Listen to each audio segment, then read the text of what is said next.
जो धारा 47 BNSS की है और जो article 22 sub clause 1 constitution of India का है वो ठीक तरह से फॉलो नहीं किया गया, उसकी वायलेशन है। और इसलिए उनको सिक्योरिटी भी दी गई है थ्रेट की वजह से, और कोर्ट को ये भी उनको लगा कि आज हम इनको इंटरिम बेल जब तक ये पिटीशन डिसाइड नहीं होती दे सकते। सर क्या क्या कंडीशन? लेकिन कोर्ट ने 3 चीज़ें बोली हैं। नंबर 1 कि वो अपना पासपोर्ट देंगी। दूसरी बात कोर्ट ने कही है कि जब पुलिस बुलाएगी वो अपीयर करेंगी, और तीसरी जो सेटिस्फेक्शन है बेल बॉन्ड वो उस हिसाब से CJM के सेटिस्फेक्शन के हिसाब से बेल बॉन्ड 10,000 रुपये का सर जुर्माना के तौर पे नहीं सिक्योरिटी बॉन्ड वो तो CJM के पास देना। सर साथ ही क्योंकि ये एस्पेक्ट भी कंसिडर किया गया है अब्रॉड ट्रैवल के लिए कि अगर एजुकेशनल पर्पस के लिए वो चाहे कोर्ट ने कहा है कि अगर बाहर जाने का अगर होगा तो परमिशन लेके जाया जा सकता है। ऐसा कोई वो नहीं है कि जा ही नहीं सकता। I think it is only for 3 months, and that 3 months in any case will be over before the new semester starts. Did the suspension happen before arrest or after arrest? No, this happened before. She was given that why did you make this post, and she had deleted and already regretted it. And पूरे देश की निगाहें आज Kolkata high court के ऊपर टिकी हुई थी, और मामला था कि जिस तरह से कोलकाता पुलिस द्वारा आनन फानन में 1500 किलोमीटर दौड़ लगा के गुरुग्राम में जाके एक लॉ स्टूडेंट की लड़की जिसका नाम शर्मिष्ठा पैनोली बताया जा रहा है, उसको जिस तरह से गिरफ्तार किया गया है वो वाकई में यहाँ से लेकर दिल्ली तक कोहराम मचा हुआ था। इसको लेकर 2 दिन पहले भी कोलकाता हाई कोर्ट में इस मामले को लेकर सुनवाई हुई, लेकिन वहाँ पर उस दिन बेल नहीं मिला। लेकिन फाइनली आज इसी माननीय हाई कोर्ट कोलकाता में आज उस शर्मिष्ठा पैनोली को बेल दे दिया गया है। कुछ कंडीशन बेल दिया गया है जिसमें माननीय जज साहब के द्वारा कहा गया है कि उनको अपना पासपोर्ट जमा कराना पड़ेगा, और वो जब तक इस मामले की सुनवाई कंप्लीट नहीं हो जाती, हेयरिंग कंप्लीट नहीं हो जाती, तब तक उनको बाहर जाने की अनुमति नहीं मिलेगी। हाँ, यदि उनका एजुकेशन का मैटर होता है या मेडिकल का हेल्थ इशू होता है तो उसके लिए वो कोर्ट के आदेश के हिसाब से या कोर्ट का आदेश को करके आप बाहर जा सकती है। लेकिन इसके बीच जितना बार भी कोलकाता पुलिस आपको बुलाएगी उनके समक्ष आपको हाजिर होना पड़ेगा और उनके सवालों का जवाब देना पड़ेगा। इस कंडीशन को लेकर कोलकाता हाई कोर्ट ने शर्मिष्ठा पैनोली को जमानत दे दी है। इस मुद्दे पर हमारे साथ बात करने के लिए मौजूद है सूरज कुमार सिंह।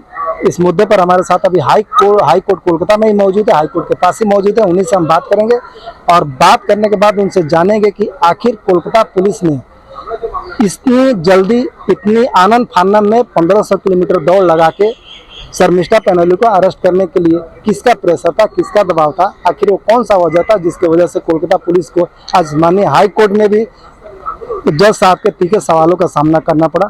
मौजूद है सूरज कुमार सिंह, उन्हीं से बात करते हैं और आपको बताते हैं कि आखिर ये मुद्दा क्या था और किस वजह से आज हाई कोर्ट में शर्मिष्ठा पैनोली को बेल दी। की बात कहेंगे। ओम नमः पार्वती पते हर हर महादेव।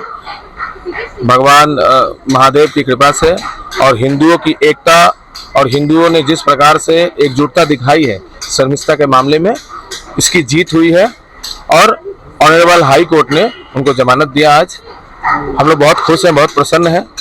नुपुर शर्मा की तरह हमारी इस बहन को भी जिहादियों ने, जमातियों ने, आतंकवादी मानसिकता के लोगों ने, कट्टरपंथियों ने क्रॉस बॉर्डर एक ग्लोबल जिहादी मुस्लिम ब्रदरहुड, तरह तरह के जो इकोसिस्टम जो इनके काम करते हैं, मीडिया जिहाद से लेकर हर तरह का पूरा सिस्टम इस हमारी बहन को शर्मिष्ठा को केप्ट करने का एक उनका प्रयास था। एक तरफ ये मामला कर रहे थे, दूसरी तरफ ये जान से मारने की, रेप करने की धमकी दे रहे थे, सरतन से जुदा के नारे लगा रहे थे।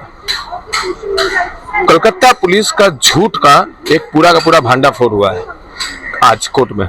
कलकत्ता पुलिस ने एक बार भी नहीं कहा कि इनके पिता हमारे टच में थे, इनके पिता हमारे लाल बाजार में आए थे, इन्होंने कंप्लेन किया, इन्होंने कई बार शिकायत दर्ज की और लाल बाजार से हेल्प मांगा, पुलिस से भी हेल्प मांगा, आनंदपुर थाने से भी हेल्प मांगा। यह मामला तरीके से देखा जाए तो आनंदपुर थाने का वो रेसिडेंस है रहने वाली।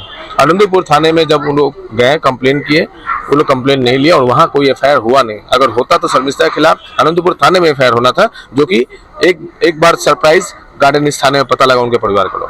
आनंदपुर थाने में उनके पिता ने बार बार जाकर उन्होंने गुहार लगाई कि मुझे सुरक्षा दिया जाए, मुझे मेरे घर में मेरे परिवार को सिक्योरिटी दिया जाए। इसके बावजूद भी कैसे उनके प्रेमिसेस में घुसकर उनके बिल्डिंग के नीचे, उनके टावर के नीचे खड़े होकर कुछ सस्पेक्टेड लोग उनके घर के बारे में जानकारी जुटा रहे थे, जिसके बाद वो डर के रात को 12:30 बजे वो वहां से कलकत्ता से पूरे परिवार सपरिवार वो निकले।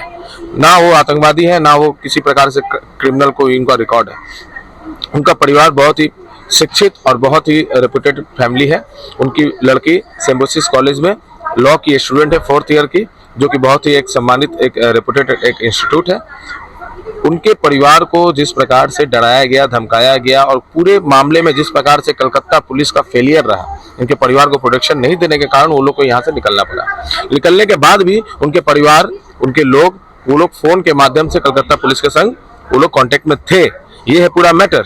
लेकिन इस पूरे मैटर को हाइड किया गया और शर्मिष्ठा को आज जो बेल मिला है, इस बेल लगभग आज कोर्ट में हम, मुझे लगता है कि one of the longest hearing ये आज का हुआ है कलकत्ता हाईकोर्ट में।